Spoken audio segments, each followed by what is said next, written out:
Bonjour Chris. Bonjour Madeleine. L'annulation de la cérémonie des vœux m'amène à te poser des questions sur les règles sanitaires à appliquer. Logique.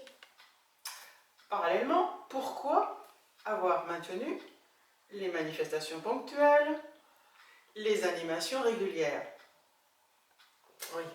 malgré la période oui. de Covid? Bien sûr, bien sûr. Bon, ce qu'il faut savoir, c'est qu'aujourd'hui, les règles sanitaires qui ont été données par les pouvoirs publics au plan national et leur déclinaison locale ne nous interdit en rien de poursuivre. Donc, nous avions le choix.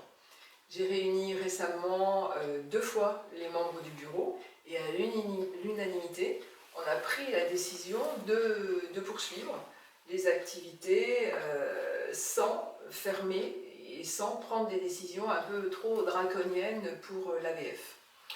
Donc, on le fait. Les contacts que l'on a pu avoir avec nos adhérents d'une part et avec les responsables des animations nous ont montré qu'il y avait quand même une attente pour poursuivre. Il faut tenter, on essaie et on y va. Donc, ça veut dire qu'on ne prend pas de grands dangers pour nos adhérents? Pour être honnête, on s'est posé la question. Et là, on s'est dit que le maître mot devait être la prudence. Bien sûr, c'est ce que l'on recommande à nos adhérents et à nos responsables d'animation essentiellement. C'est capital, la prudence. Il faut savoir aujourd'hui que la majorité, voire l'intégralité, c'est pas la majorité, c'est l'intégralité des personnes qui viennent à l'école d'or ou dans les locaux que l'on occupe par ailleurs sont vaccinées. Donc, c'est déjà une chose importante. Et puis, bien sûr, on vérifie le pass sanitaire systématiquement. Pass sanitaire appelé normalement à devenir pass vaccinal dans les jours prochains. Donc, entre ces 2 mesures, vaccination et vérification du pass, on protège quand même au maximum nos adhérents. Donc, vous considérez que le pass sanitaire est suffisant? Ah non, non, je n'ai pas dit ça. Je n'ai pas dit ça. Il y a bien sûr toutes les mesures que l'on appliquait jusqu'alors, qui doivent être appliquées encore. Les mesures de sagesse, je dirais, sanitaires, à savoir le port du masque en intérieur, le port du masque en extérieur lorsqu'il y a des rassemblements importants, et puis le gel, et puis la désinfection des matériels, l'aération des salles. Ça, c'est nouveau et on ne le fait peut-être pas suffisamment. L'aération des salles toutes les heures, et puis surtout pas de collation debout, puisque ça, on sait que c'est interdit. Donc, c'est un ensemble entre ce que l'on faisait avant et que l'on doit poursuivre, et puis ce que l'on a ajouté avec le pass sanitaire. Logiquement, on prend le moins de risques possible. Je ne dis pas qu'on n'en prend pas, mais on prend le moins de risques possible. Alors, pourquoi avoir annulé la cérémonie des vœux et la réunion des bénévoles? Alors, tu me poses 2 questions en une. Exact. Parce qu'en fait, ce sont 2 manifestations totalement différentes. Les vœux, eh bien, vous avez entendu plusieurs fois, je pense, sur les médias, que toute manifestation de vœux n'était pas acceptée au niveau des administrations, des collectivités, des entreprises. Donc, je pense quand même que la moindre des choses, c'était de faire preuve de civisme et nous aussi, de nous appliquer ses propres règles. D'où le choix d'annuler, comme tu le dis, mais en fait non, ce n'est pas annulé, c'est simplement reporté. Ah. Nous ne ferons pas une nouvelle manifestation des vœux en février ou en mars, non, ce ne sera pas les vœux, mais faites-nous confiance, on trouvera bien une raison de faire une réunion sympathique et pleine de convivialité un petit peu plus tard. Pour la réunion des bénévoles, c'est différent. Elle est capitale, cette réunion.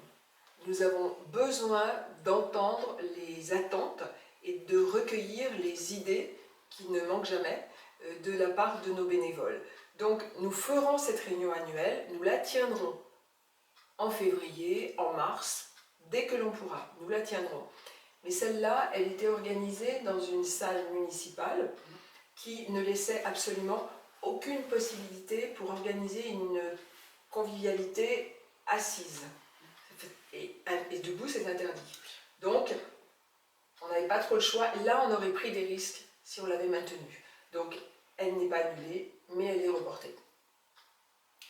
Donc, si je comprends bien, votre règle principale, c'est le maintien de la solidarité envers nos adhérents. Évidemment, la question ne se pose même pas. C'est le cœur de notre mission et nous devons absolument essayer de maintenir ce lien social. Vous savez, pendant le premier confinement et le second confinement, nous avons eu beaucoup de messages, et moi j'ai reçu beaucoup de messages d'adhérents qui se sentaient parfaitement isolés et qui avaient besoin de ces temps de partage, de ces temps de convivialité, de ce lien social. Donc nous faisons le maximum pour le maintenir, mais il ne faut pas oublier qu'il y a un choix. Il y a le choix des animateurs qui peuvent choisir de poursuivre ou d'arrêter ou de faire autrement leur animation. Par exemple, aujourd'hui, nous avons des animations qui se voient reportées de quelques semaines au niveau de la reprise, ou alors on a des animations qui sont en visio également, qui ont repris. Comme l'allemand, par exemple, se fait en visio, il y en a qui ont été reportés. C'est un choix. Même choix pour nos adhérents. Nos adhérents, ils peuvent choisir de venir s'ils ont besoin de rencontres, s'ils ont besoin de retrouver des amis, de retrouver justement du lien social. Ils peuvent choisir aussi d'attendre un petit peu par précaution. Donc à partir du moment où il y a la responsabilité, la prudence et le choix, les trois combinés font que on poursuit. Donc, en résumé, si je devais résumer, c'est un choix de geler le mois de janvier en termes d'événements, d'accord, de conserver les activités et animations régulières et manifestations ponctuelles, bien sûr sous réserve. On ne sait pas de quoi demain est fait. S'il y a de nouvelles règles qui sont données, et bien là, on n'aura pas le choix, nous nous adapterons et puis prendrons les mesures nécessaires. Mais je pense que vraiment, espoir et confiance, là, sont deux mots que l'on doit se garder et puis se dire qu'ils sont nécessaires pour se retrouver le plus rapidement possible et qu'on y croit. je suis entièrement d'accord. Merci Chris. Merci.